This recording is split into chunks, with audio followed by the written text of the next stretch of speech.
going back now to Tuesday, and that is going to be Magesi FC up against SuperSport United, who are the away side in Polokwane, coach. And coach, maybe just to start off, see you are in 10th position in the league. Looking at the Nedbank Cup, do you see maybe it has been a more realistic chance of silverware this season? And also, secondly, just your thoughts on Magesi FC as a team and what they've done in the Premier Division this season. Afternoon. Well, yeah. Sorry, a bit of a rush. It's quite. Yeah. Look.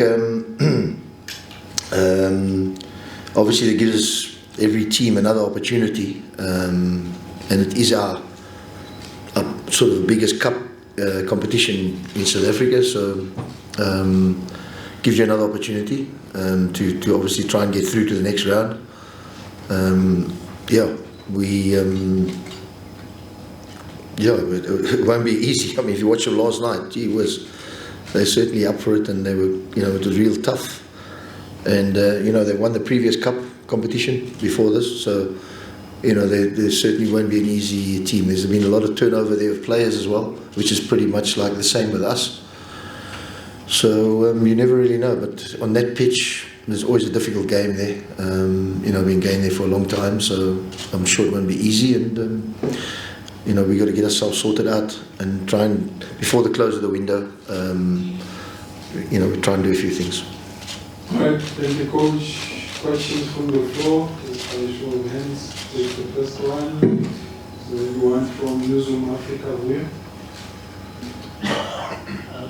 Good day, Coach. We're from Newsroom Africa. And maybe just a quick reflection. You just mentioned a bit last night's game. Despite everything that's happening at Magesi now in terms of the league and where they're sitting, I mean, it's one may say a little bit not the greatest reflection of, in terms of their mentality to still go out and fight it out in every single match. Just maybe going deeper to yesterday's match, whether there was points where you felt like, I guess, your preparations need to be tweaked a bit, looking at how they just went out even and the ability to keep fighting for every ball. Yeah, I mean, if you look at last night's game, you had the team at the top of the league and the team at the bottom of the league. And if you're an outsider, I don't think you would have said there was much difference. That's how close it is.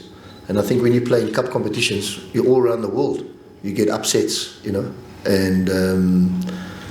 teams, anybody can beat anybody. It's a cup competition. You'll find generally teams, at the bottom are much freer when they play in the cup. Or in the league, it's a little bit different because of the, any mistakes going to cost you. So that happens all over the world. You look at the results that are going around in the world. I mean, it's just crazy in football in terms of. And if you watched last night, I mean, gee whiz, you couldn't tell the difference really, on a very difficult pitch. And it was end to end and real, So we're expecting it'll be a tough, with the away team there. I know that, Right, moving on to the next one. There's a hand from Sako, EMCA. Good afternoon, Coach. Over here. Could you perhaps just talk to us about Neo Rapo, Coach? The games, Neo. The games just don't seem to be coming as frequently as they used to for him, and there was a time where you once touted him as the best left back in the country. Maybe you could just talk us through his progress and perhaps why he's going through this slump. No, I don't think it's a slump. I just think he got injured a couple of games ago, and the boy that's come in, another one from the academy, has done really, really well. So, yeah, it's pretty much competition for places in that position. I wish I could play both of them. Maybe I should. But he's still a fantastic player and great belief in him, and I think his time will come. He's had a lot of games last year before, as a young player, but the boy that came in has done really well and doesn't deserve, and that's what we want to try and create. So yeah, his time will come. All right, next question. Tamba Shabalana. International from Sports. Coach, you seem to lose games that you're not supposed to lose. I mean, I've been watching your games where you actually, lose it with an odd goal, maybe or two, sometimes three, when you had the game in your favor from the first whistle. This is a knockout competition, Coach, and you're playing a very aggressive team. How are you looking into that, and how do you plan to solve your goals going forward? Yeah, look, I'm not going to stand here and make excuses. It's not my way. We've got to work a little bit harder, and we've got to obviously put games away when we've had the chances, which we haven't done. We haven't really had a settled team this year, which has been a lot of ins and outs and problems, and from the first day it was crazy. So 3-4 big players haven't played, so you tend to lack that little bit of experience in the games that you're talking about. So when you get to the crunch moments, we've lost games. I'm sure every coach will say the same thing, but there's certainly been a lot of games this year where we should be a few points better and comfortably in situations. But we will definitely get. I know we've got a plan. If it works, but it will. Definitely, I think it's got a great chance with a few players coming in, and it'll give us a little bit more impetus, in that end of the pitch. Okay, should we wrap it up and take us for the last round of questions? Someone there from Jabulo? Jabulo from News 24. Coach, your DNA is kind of aligned with this club in terms of the years that you've spent with, and seeing the changes from being a very good club team to being a very good league team. Where does SuperSport find itself at the moment, and how do you sort of navigate your way out of this sort of challenging period? Look, it's a difficult period for us. It hasn't been a good period, let's be honest. We're not going to beat around the bush there.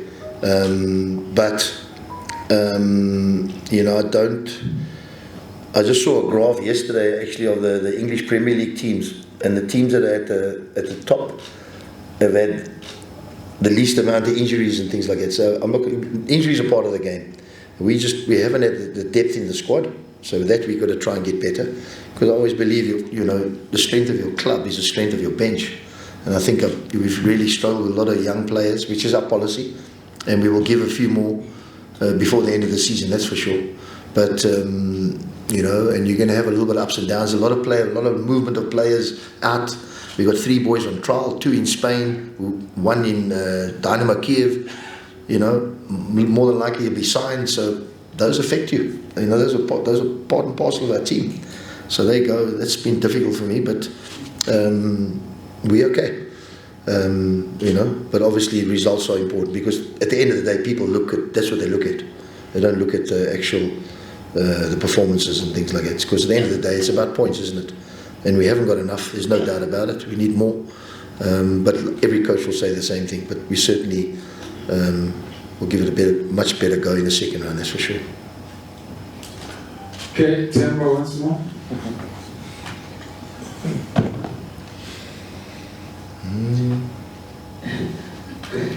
Coach, out of my curiosity, you're working with a Samir. His story with Royal AM, the case that's hovering all over his mind, the many millions that you and I probably don't have. How do you work with such a player? Looking at how much is on him. The former club is going through a whole lot of things. It's got a hand to do with that, according to what has been said. How do you deal around that space, work around the space with a player like that to get him to be at his peak when you need him the most? And are all his things okay with you? Yeah, it's fine. I'm on a commission. I say, if he gets the money. No. He's come into a situation where he's had to play. Where I thought I'd bring him in a little bit slower, but he's played the last 2 games, and then in the first game he lost his one partner, and in the second game he lost his other partner. So it hasn't been easy for him, because we've had to play him in a way that doesn't really suit him. We're not going to get into that, but he's been committed. He's a fantastic trainer, you know, and I'm sure with a little bit more work with the players around him and with him and how we want to play, he will get better. But he shouldn't have played now. You know what I mean? It should have been a slower, you know, integration into the team. But it's been quick because we've had nobody else. Okay, can we move the mic to Vili? Okay, please just move it along. I'm sure we're not the main fixture here. Can I go? You've always. You've always. The bees, what's on the bees? They got to be the one, eh?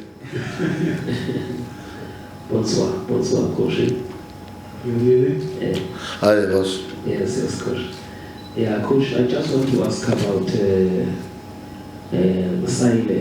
Has he started training with you already? And also, just looking at him, how do you plan to utilize him in the team that we've got in a way that will also benefit the club more? Look, right now, the paperwork, and obviously he's a foreign player, so all those type of things goes on behind the scenes. I'm not really, I mean, I get, yeah, we at this point, we at that point, you know.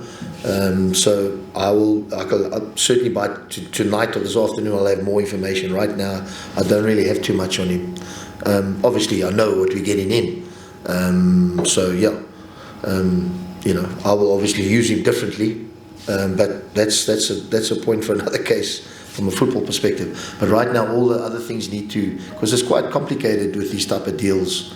Yeah, I was sad to see obviously Morris go, but I mean, he's gone to a great club, a great opportunity for him, and you know, and his life, it's a life-changing experience for him.